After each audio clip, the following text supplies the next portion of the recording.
Hola, bienvenidos a la lección 6.3 del módulo 6 del curso en línea del latín básico. Hoy vamos a hablar de las construcciones con conjunciones subordinantes. Antes de empezar tenemos que recordar este cuadro de oraciones subordinadas que ya hemos visto en otras lecciones. Es muy importante que lo tengamos siempre en mente. Tenemos subordinadas de tres tipos: sustantivas, adjetivas y adverbiales. Y ya hemos visto en otras lecciones las subordinadas adjetivas, hemos visto un tipo de sustantivas, las sustantivas de infinitivo, pero también hemos dicho o sabemos que hay sustantivas introducidas por conjunción. Y de las oraciones adverbiales la mayoría están introducidas también por conjunción, como las temporales, finales, concesivas, condicionales, etc. Por tanto, este esquema básico de los tres tipos de oraciones subordinadas hay que tenerlo siempre en mente.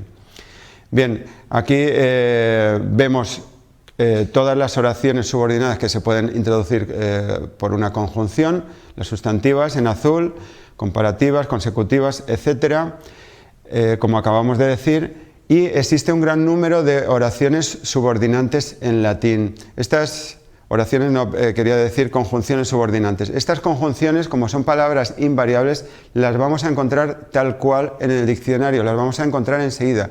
Lo que pasa es que algunas de ellas son muy polivalentes, tienen diferentes significados dependiendo del contexto en que aparecen. Y en esas es en las que vamos a centrarnos hoy un poquito. Son las conjunciones ut, cum y quod. Bien, la conjunción quod tiene dos usos fundamentales. El uso completivo, es decir, complemento directo o sujeto de la oración principal, y el uso causal. La causa, por qué, etc. Tiene lugar la acción principal. En estos ejemplos lo vemos muy claro.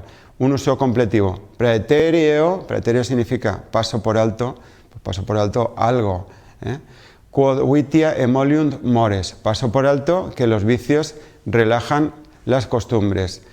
El participio de este verbo es praeteritum, os sonará, pretérito, que es un pretérito, algo que ha pasado.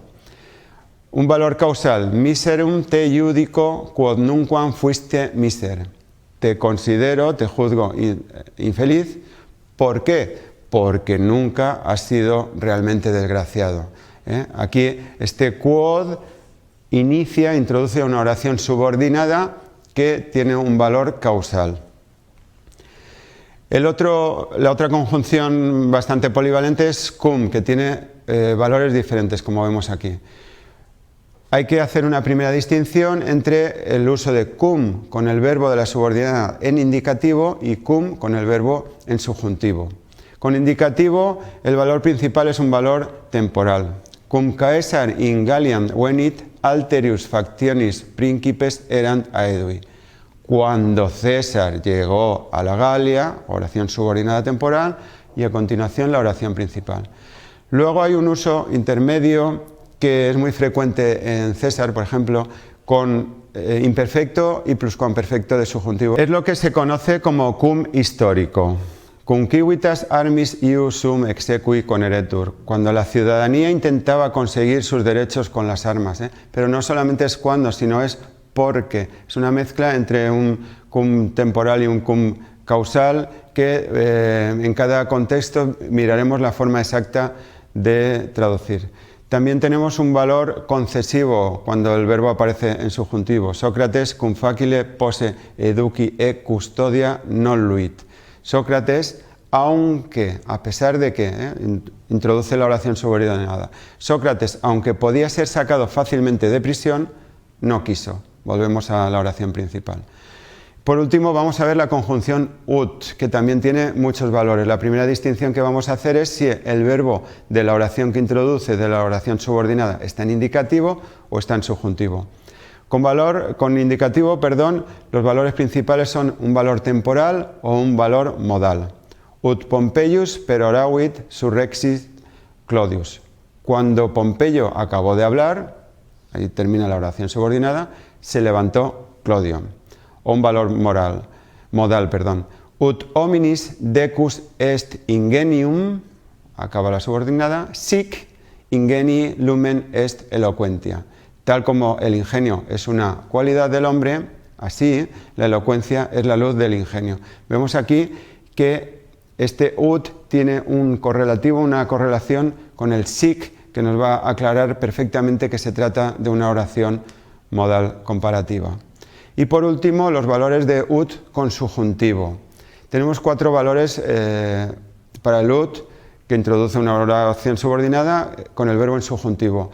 Por orden de frecuencia, que es muy importante porque así iremos descartando, los valores son completivo, final, consecutivo y concesivo. Completivo ya sabemos que introduce una oración subordinada sustantiva, por tanto, sujeto o complemento directo. Final, una oración que expresa la finalidad, para qué tiene lugar, para qué se realiza la oración principal. Consecutivo o concesivo. Vamos a ver algún ejemplo y con esto acabamos los valores de estas conjunciones polivalentes. Un uso completivo. Atticus inquit a principio ut de República sileren. Ático dijo desde el principio, aquí nos falta algo, tenemos que completar la frase, por tanto no hay duda que lo que viene a continuación, ut de República, etc., es el complemento directo de la oración principal. Ático dijo desde el principio que no se hablara del gobierno. Un valor final. Caesar exercitum traducit ut copias helvetiorum sequi posset. César trasladó el ejército ut. Aquí ya tenemos el complemento directo, por tanto sabemos que el primer valor, el de completiva, no nos sirve. Probamos con el segundo. Para que pudieran seguir las tropas de los helvecios. Para que las tropas de los helvecios pudieran ser seguidas, porque como vemos aquí el verbo está en pasiva. Un valor consecutivo, espero, sic vivere ut nemini iocus sim. Espero vivir de tal manera, o de modo que no sea el hazmerreír de nadie. O un valor concesivo, ut ei desint vires tamen et laudanda voluntas. Aunque le falten las fuerzas, sin embargo, se tiene que alabar su voluntad. Hay un error aquí, pone la voluntad, su voluntad. Bien, vemos aquí que tenemos una marca, un tamen, que nos deja claro el valor de ut. Una correlación como la que hemos visto antes en el otro ejemplo. Por tanto, cuando nos encontremos la conjunción ut con el verbo en subjuntivo, nos tenemos que fijar o tenemos que tener en cuenta, como hemos dicho, primero la frecuencia completiva, final, consecutiva, concesiva, pero también las marcas que puedan aparecer en el texto, posibles correlaciones que nos darán ya la prueba, la comprobación de que tenemos el valor exacto de ese ut. En el dossier que encontraréis en la página del curso, ahí vamos a ver una serie de ejemplos que nos van a aclarar mucho más todos estos matices y veremos también otras conjunciones menos utilizadas, pero que conviene conocer. Muchas gracias.